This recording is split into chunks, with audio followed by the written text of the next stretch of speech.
to Expanding Your Search with Brent and Jody Bailey. We are growing our circles of connection and knowledge with encouraging conversations and positive communications. Today, Brent and Jody welcome. Oh my goodness, we are so excited. Today, we have Sergeant Tomlinson from the TV show Vindication, Steve Mokate.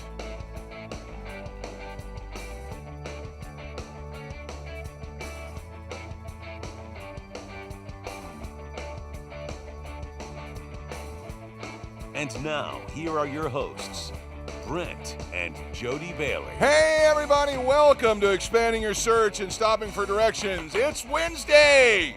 That means that today we are talking about another episode drops tonight for the TV show Vindication. It's almost like I want to call it Vindication Wednesdays. We are so excited to have with us Sergeant Tomlinson himself. He's going to be here today. Steve Mokate's going to be with us to talk about this season so far. I don't like him this season, but we're going to get into that in just a little bit. Let's head over to the control room right now where Jody is standing by to join me. Hey, there she is. Hey. Jody, Steve Mokate is here. Honestly, I don't know. This show. I'm sure he's a wonderful man in person. Oh, yes, but absolutely. The character is not my favorite right now.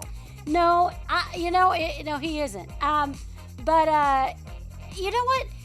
That means he is a great actor. That's right. He's doing something right. He's doing his job well. And, if a character has a great personality and you love him and is a nice person in real life, and they portray a bad guy on TV. Yes. Well, that's the way it is. I know that when last season they there was not a lot of tension there.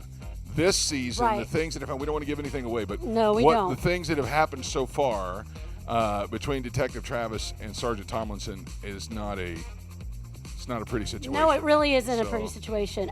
It is. When he started, I was like, what is he doing? It's just, that's not what we expect from you at all. You need to stop that. So, right. Of course, we had Venus on last week, and she plays Detective Chris Tanner. She was great. I like the direction she's going, I think. Yeah.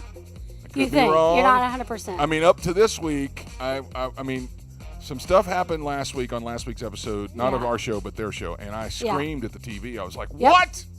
Yeah, we both did. What are you doing? Anyway, if you're not watching Vindication, listen, you're missing out. You need to get PureFlix, your subscription on PureFlix. Yep. If you want to watch it on Amazon Prime, you can do that as well. You can download the entire series. If you haven't watched season 1, watch it first. And you'll see this show go from being, you can see where they started. It was just like an inspirational shorts. Yes. Yeah. The first 3 or 4 episodes weren't connected really, except for Detective Travis. Yeah.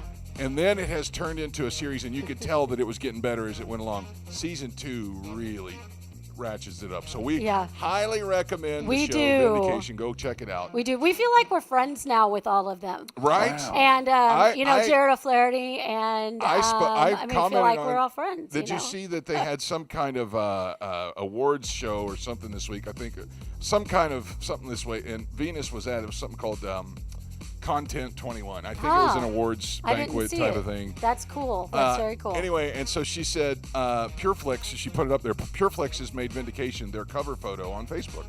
That's very cool. And she goes, it's getting serious when you do that. And I commented, I said, or when Expanding Your Search has different cast members on every Wednesday. And she said, absolutely. Who do you have on today? And so we have Steve Mokate here today. Yep. And we're excited to have that. All right, let's jump into the middle of everything else. Yeah. Before you get to your national days, I just want to say I notice a lot of people doing the national days that we do. Yes. We're flipping through the channels the other day on XM, and people were talking about the same days we were. Yes, they were. I was like, copycats. I know, exactly. I was I hadn't heard this. As we are getting into the fall season, of course, we all know Trick or Treat is right around the corner. Yes. I don't want to call it Halloween, but I guess technically it is. Fall This is the best idea I've heard for a couples Now, this doesn't mean I want to go as this, so don't get me ideas. Some couples like to dress up, and let's just call it what it is. You see the sexy doctor and the sexy nurse and the vampire, and you see those kind of couples things. And I've seen Superman, Supergirl, and there's all kinds of things. Okay. I think when the woman was pregnant and it said she had a shirt that said oven with an arrow pointing to the and then he was the chef. That was kind of cool. That's cute. This might be the best of the couples costumes I've ever heard of. Tell me. Now, a lot of people won't get this, but it's a pizza and a bottle of Hidden Valley Ranch. Oh, that's cute. Yeah, that's cute. And actually, Hidden Valley Ranch actually has made this costume. Wow. And it's a couple's costume of a slice of pizza and a bottle of ranch. And so that's a good idea. You know what? Do you like ranch on your pizza? I do. I mean, I can do it without, but it depends on the pizza. It depends on the day for me. I'm like, oh yeah, I like it. How about you, audience? Do you like pizza and your ranch? If you do, drop down in the comments below and let us know. Yeah. Do you like ranch? Ranch with pizza? Yes or no? Ranch is usually good with everything, and our son, Preston, oh my God, puts it on he's everything. unhealthily addicted to it. He'll put too much on it, and it's like on whatever he's eating. Or like, can I get some ranch for my steak? Yeah. That and yum yum sauce. That's the other one. Yum yum sauce. All right. What national days What are national today? days? Well, speaking of food. Is it ranch today? No, ranch it's day? not. No. Okay. No, but it is cheese toast day. Okay. Okay, there's several food things. Cheese toast. So it's just basically a piece of toast with cheese melted on it. I mean, grilled cheese it's day. kind of like it's like a separated grilled cheese basically. All right. Well, and it says not that doing much for me, but okay. I know. Well, yeah, but we've got that good bread. It's good. It's good. I like cheese on bread. But we've got the egg bread. But does it deserve its own? Does it deserve its own Now day? listen, grilled cheese sandwiches do deserve their own day. All right. I would say. All right. Okay. Okay. So I'll give that one I too. don't know, whatever. So if you like toast and you like cheese together, today's your day. do it. The next day is linguine day, linguine pasta, which is pasta's always good. Do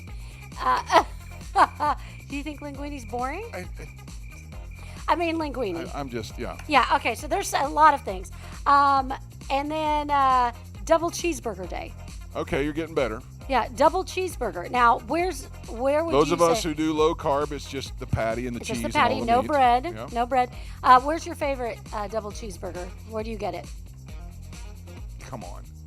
Everybody knows the answer to this. In-N-Out. In-N-Out burger. Double, animal style. Animal style. There is and nowhere. that is with the bread. I'm sorry. Nowhere But else. if you're gonna No. do In-N-Out- I've gotten it protein style. I know, before. but In it's the better lotus with wrap. the bread. It is better with the bread, but So if you're going to do In-N-Out, but you might as well. protein style, and I don't care what anybody else says. Now listen, you can go to these fancy gourmet places and get probably a better tasting burger, but Yeah. we're not talking. We're talking fast food burgers.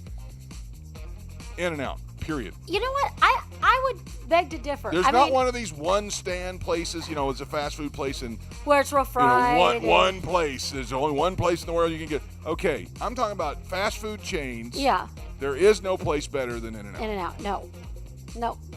But see, I even like In-N-Out better than even like a Red Robin burger. Agreed. 100%. And that's a burger place. But now- nicer restaurant.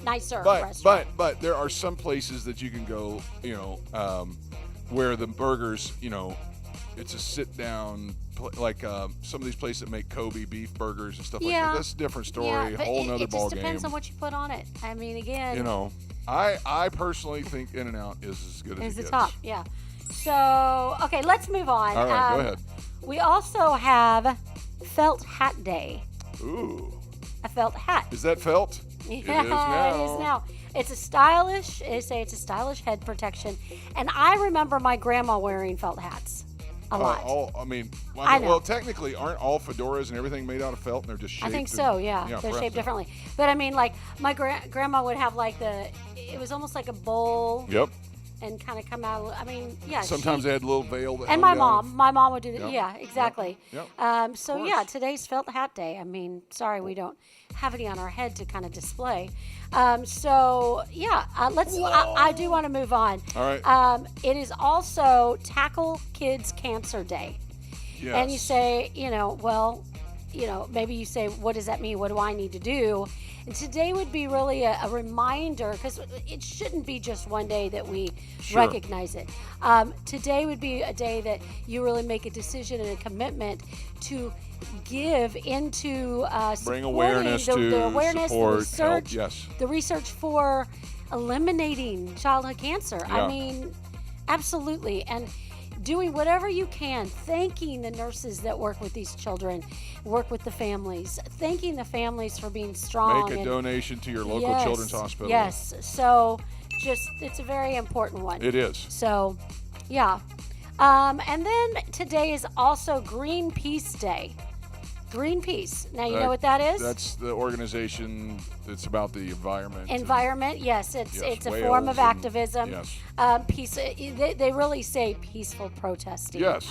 Yes. That's what they do. But it's all about improving the air quality, improving the water quality that we're drinking and that we're showering with, by reducing fossil fuels and reducing the amount of plastics that we're throwing away. Recycling and everything. So I'm all for Day. being responsible. I am not for being responsible at the cost of cutting everybody else's throat. Well, in right. You know what I mean? There's a right. way to do it where everybody can work on it together. And I think the background of Greenpeace Day, again, it's I'm going supposed to say to be peace. Peaceful. Yes, peaceful. exactly. So, yeah. All right. So that's what I've got for you. All right. Well, listen, let me ask you a couple questions here. There are a couple, we like to talk about food a lot on this show. Yes, we do. Now, you like Taco Bell. I don't hate like Taco Bell. I'm not against it, but I don't to love me Taco Bell, there are better alternatives. However, when I was a youth pastor, I used to tell all the youth pastor students when I was teaching in college, if you're going to go to minister to kids, go to Taco Bell at 11:30 on Friday night. Yep. They don't have a lot of money, so they're going to go there. You stand there. If you're in a drive-through or you're at the parking lot, give it 11:30 to 12:30. You're going to see about 300 kids come through here. Right. Because they're usually going to grab something before they head home. Taco Bell, knowing their audience, is testing. I want to know what you would do. A 30-day Taco Bell subscription service. Let's see what the cost is. All right. It's digitally exclusive, offering gives fans the chance to satisfy their taco cravings every day for 30 days. To purchase, users will add the pass to their online exclusive using the app. Okay, at the app menu just go ahead and check out like normal. Yeah. With the pass, you can redeem one taco a day, choosing from the Taco Bell originals like the crunchy, the spicy, potato soft taco, crunchy supreme, soft supreme, all the Doritos, Locos tacos, all of them are included. Okay. Pass is currently being tested, and it costs about $10 a month. Yeah. Would you do it? Maybe. I don't know. I don't know if I would or not. I just think. I mean, I might have Taco Bell once a month. I mean, that's Maybe. a lot of choices. Maybe. That's like their entire taco menu. But you know what, though? If you spent $10 and you could get a taco a day every day, and you were somebody who, on your way to work or whatever, just swing by and get your taco. Exactly. I mean, and Preston really likes tacos. I would say I could see somebody like Preston doing that. Is it one taco? One you taco only get a one day. Taco a one day. taco a day for 30 days. So if you wanted more tacos, you have to pay for Probably more tacos. pay for a bigger subscription. Oh, yeah, okay. Yeah, Preston would probably love it, but he generally would get like I think 3 that's or 4 fascinating. tacos. That I wonder how long it's going to be before somebody else starts doing that as well. Oh, All right. it won't be long. Last but not least, and then we'll jump into the interview today. Baskin-Robbins debuts a brand new Inside Out apple pie ice cream flavor just in time for fall. Right? I think. Apple pie flavor. That sounds. Apple pie And it flavor. comes in a waffle cone bowl. Really? Yeah. But see, now it should have, It's got little chunks of apple and little chunks of pie in it, and caramel. I was going to say that, but also like the crumbly stuff that's on top of like a French apple or a Dutch apple pie. Well, I think that's what the waffle cone is supposed to symbolize. Okay. Anyway, it looks pretty good. Yeah, that would probably be pretty good. I think I would probably, on normal circumstances, try that, but not Yeah? today. Yeah. Anyway. All right, that's what's going on around the country. Let's jump in. It's Vindication Wednesday. Steve Mokate is here, so let's expand your search.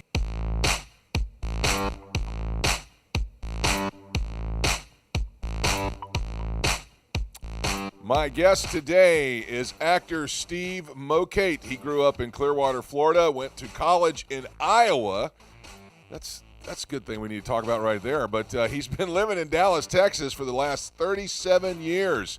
He is the father of 6 children and 9 grandkids. He has the 10th one due in January of 2022.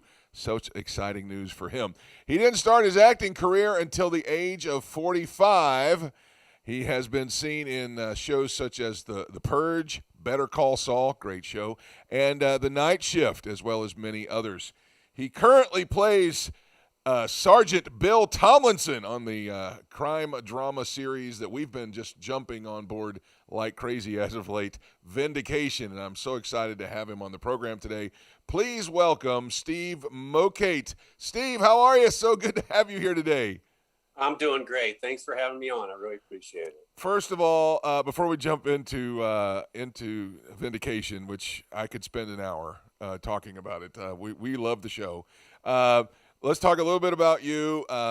You grew up in Clearwater, which we're based in Orlando, just right up the road from you. Yeah, I saw that. But you left and went away to Iowa, and you haven't been back, I'm assuming. What's it like going from Florida to Iowa? Well, it was a rude awakening. I went up there to play football. And so, I left the beaches of Clearwater, Florida for the cornfields of Iowa. And, it was a rude awakening. I didn't even own a winter coat when I went up there. Oh, so no. I was that guy who mooched clothes off everyone every winter. So, it was the best 4 years of my life. I loved it. It was Simpson College. It's a small school near Des Moines, little Methodist college. And played football there, and then I moved down to Dallas about 35 years ago. Been here since. So I go back to Clearwater for vacations and things like that. But, yeah.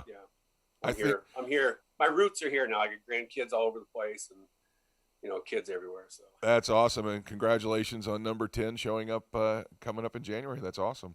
Thank you very much. Appreciate it. Yep. All right. Well, let's jump into it. I know that. We have this show has really grown a fan base. When we had Jared on during season 1, we started getting letters from fan groups that said, "Is it okay if we put this on our channel, and can we put the interview, on our website and things like that?" And I was really, encouraged to see that the show had such a great following, and now it seems like season 2 is really starting to build up a really good head of steam. The quality, everything about the show has just continued to improve from day one. Yeah, season 1 was pretty solid, but season 2 is going to take it to another level. Can't really say too much about it, but the plot lines. Oh, come on, just a little bit. Can you tell us? I could, but Jared would be mad at me. The plots really take off. The characters get deeper, and some of them get darker.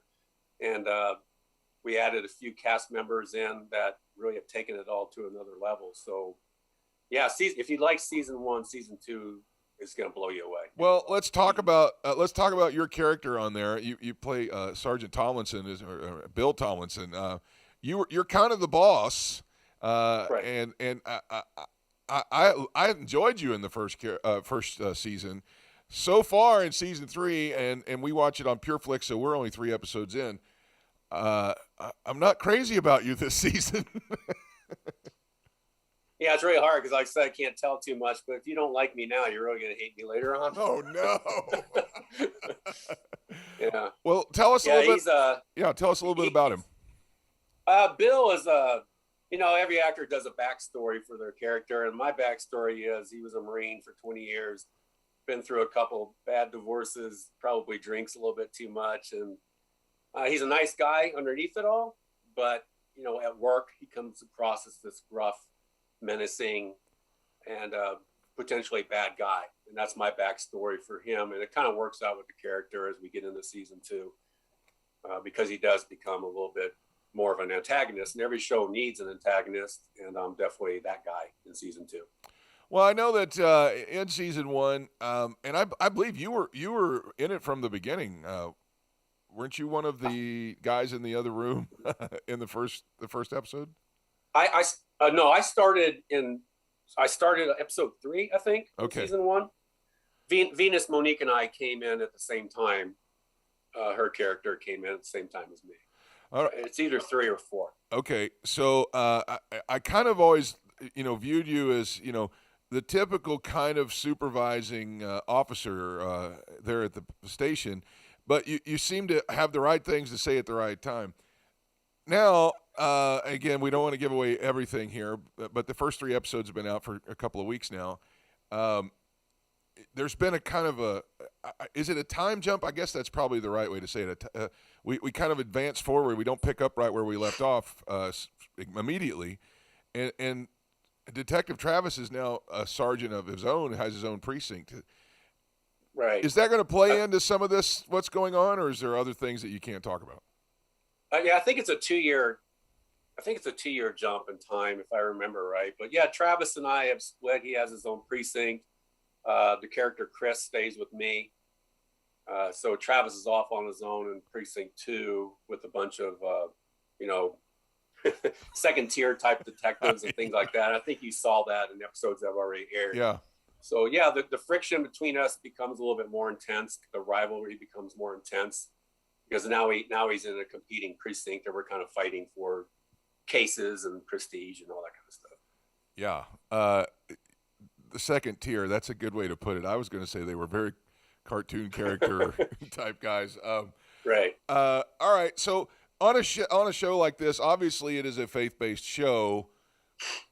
Can you talk about what the set and what the crew and everything is like? Is this? I know that we had Venus on last week, and she was talking about how it just seems like there's a real, special time where God does some amazing things on the show. Yeah, so there's like a core of maybe 5 of us that are on most shows, and then we have other people that are on for day players. They come in, they leave, they come in, they leave.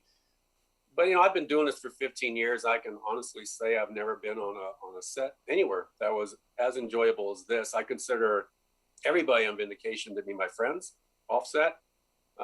It's just like a family. They're all Christians. They're all good, solid people. Just good citizens, good fathers, good wives, good everything. And they're all my best friends. They really are. Todd Terry, the lead character, and I, we clicked from day one. You wouldn't know it if you read the text thing that goes on between the two of us. You would think we hated each other, but no, he's just a fine man, and I'm glad to have him as my friend. Same thing with Venus and Jared. Everyone's just great. I've done not as much work as I'd like to have done the last 15 years, but this is definitely my favorite thing I've done. Well, that brings me to this question. You started acting kind of late to the game, what most people would consider late to the game. What led you to get started? I think what we read was you were 45 years old when you got started. Yeah, I thought about doing it when I was in college, when I was 20, but I was playing football, and the football world and the acting world didn't mesh at my school socially or schedule-wise. So I did not pursue it then. And then when I was 45, I decided to do it, really do it. I took classes, took a bunch of classes, did some improv stuff. Somebody saw me, was out in the audience and recommended me to an agent, Linda McAllister, who's still my agent today here in Texas. And that's how it kind of took off for me. I'm not going to say the rest is history because I haven't, I have not made it to the top of the mountain by any means. But, it got me going, and I'm still plugging away. And the thing with acting is there's no finish line because acting mirrors real life. You need everything from babies to 100-year-old people. So this is something I plan to do, as long as I can remember my lines. All right. You made an appearance on a show that I've been watching for years as part of the Breaking Bad universe. You were on Better Call Saul. Tell me a little bit about that. Yeah, that was pretty cool. I actually tried to be on Breaking Bad like 20 times, and I had some great auditions, but apparently they didn't agree with me. So I never got on Breaking Bad. But Better Call Saul, I was in season 1 when Mikey, the older henchman guy, he goes back to Philadelphia in a flashback scene, and he kills the 2 cops who had killed his son. And so he's in a bar, and I'm the bartender, and he's talking about moving to Albuquerque.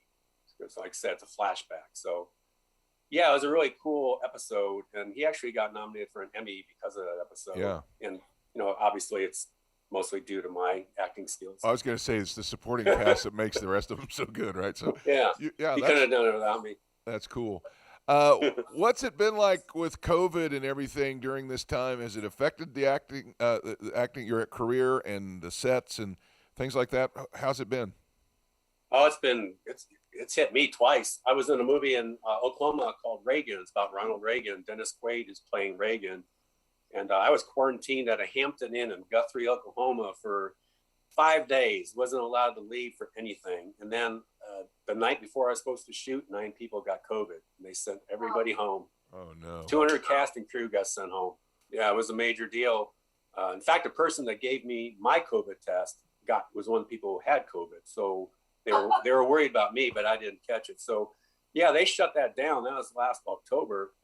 And then about 6 weeks ago, they resumed filming. But I had already booked another movie in Mississippi, so I couldn't do it. So I'm over in Mississippi filming this movie called The Inspection. It's about a Marine. And they shut down because of COVID. Oh, my gosh. Yeah. I was there for a week. I filmed one scene and then stayed there for 5 days to film my second scene, and they shut down. So now, it's happened to me twice in less than a year. Have you tested positive either time, or? No, not on the sets. I haven't, but I had COVID in February. Okay. All right. February, and then got vaccinated and stuff. So yeah, so these big productions, they make you take a COVID test every day. That movie Inspection in Mississippi, every day we had to take a COVID test, and we weren't allowed to show up the next day if it came back positive. We got our results at around midnight every day. Wow. So, that's kind of tense. You're sitting in your hotel room all night waiting for your results. Yeah. Yeah. If you have it, you're kind of pushed aside. Put on the shelf for a little while. Yeah.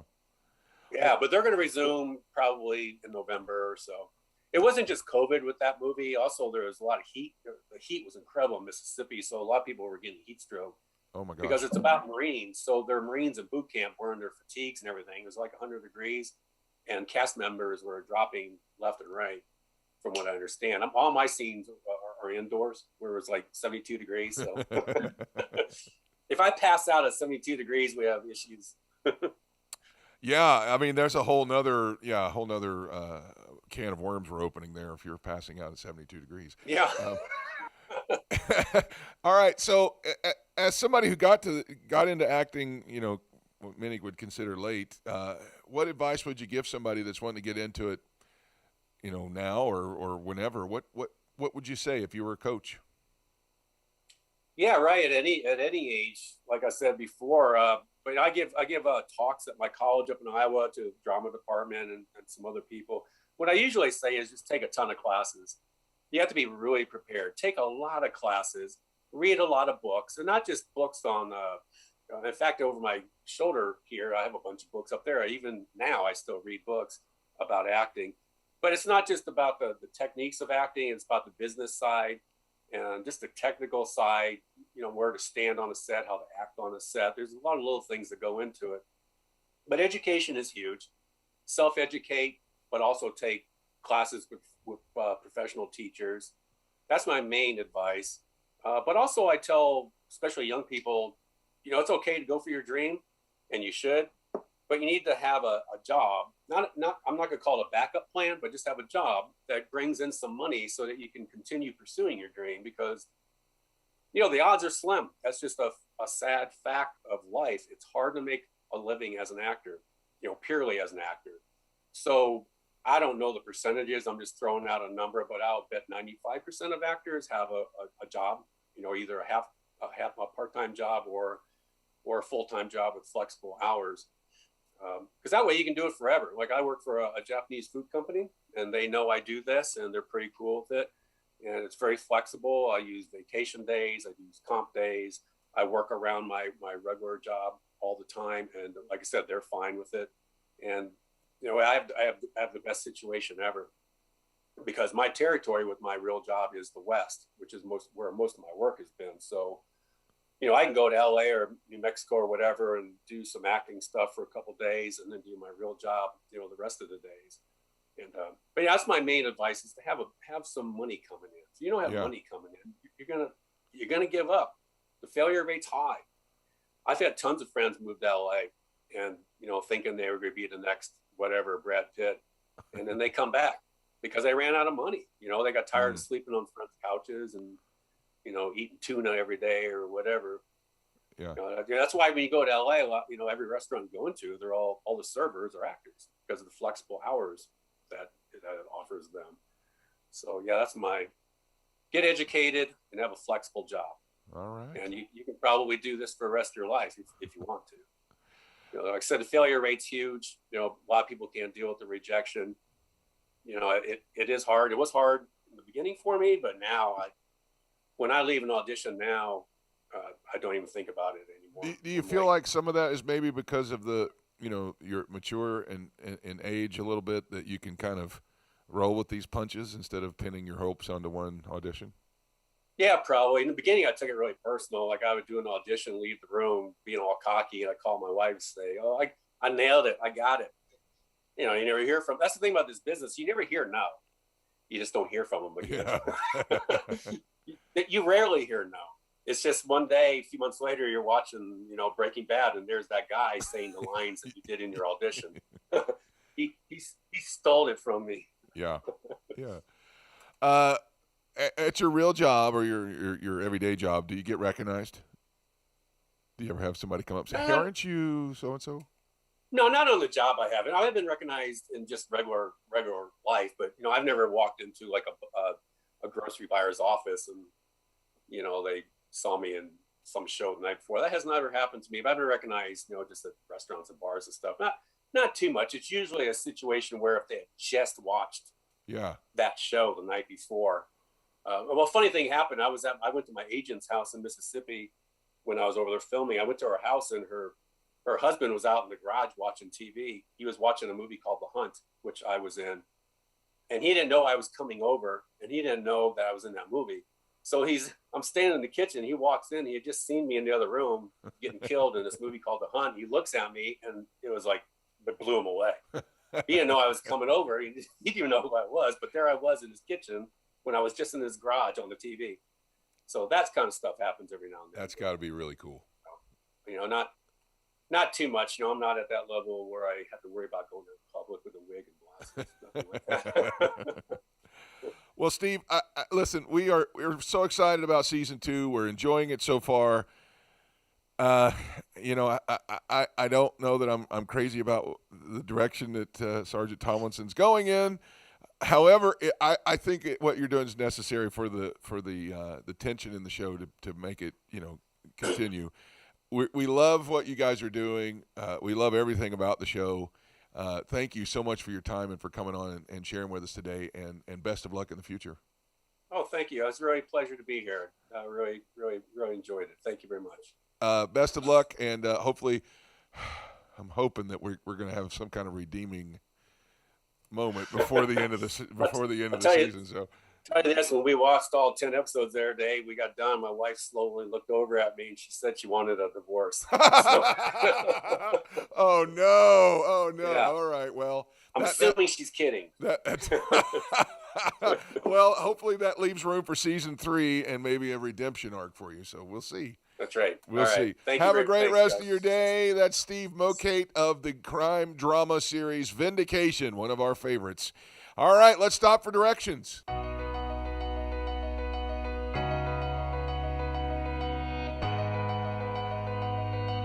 It is never too late to do what God has called you to do. I was listening to Steve talk about getting into his acting career later in his life, 45 years old.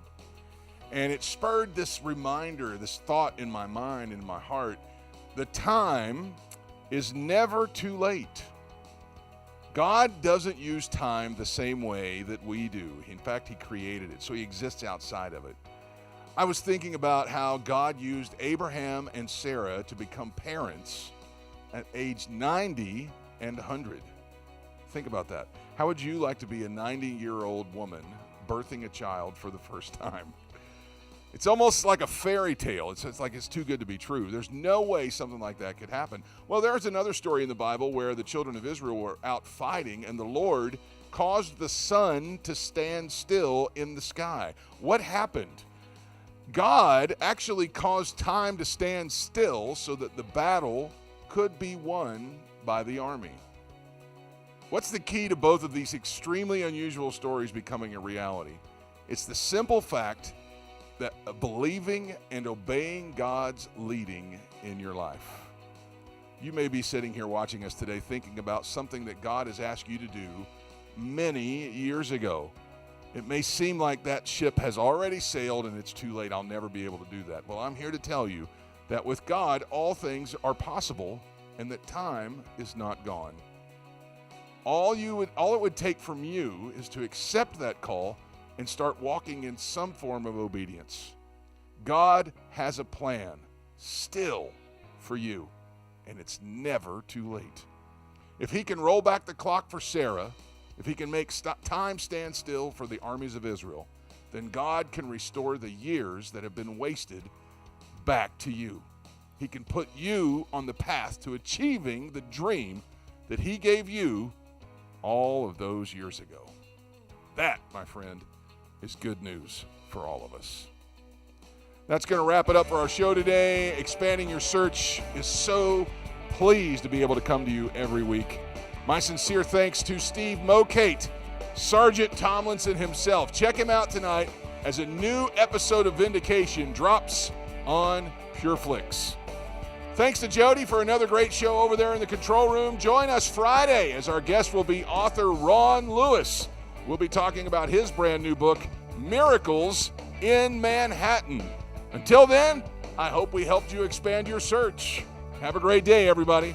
Thanks for joining us today. Connect with us on @Expanding Your Search on Facebook and Instagram and @Expanding Search on Twitter. Relive any of our episodes on YouTube. We are available wherever podcasts are found, including Spotify, iHeartRadio, Apple Podcasts, and Google Podcasts. You can also download the Direction Ministries app on iOS, Android, Apple TV, Roku, and Amazon Fire. Take some time today to expand your search and stop for direction.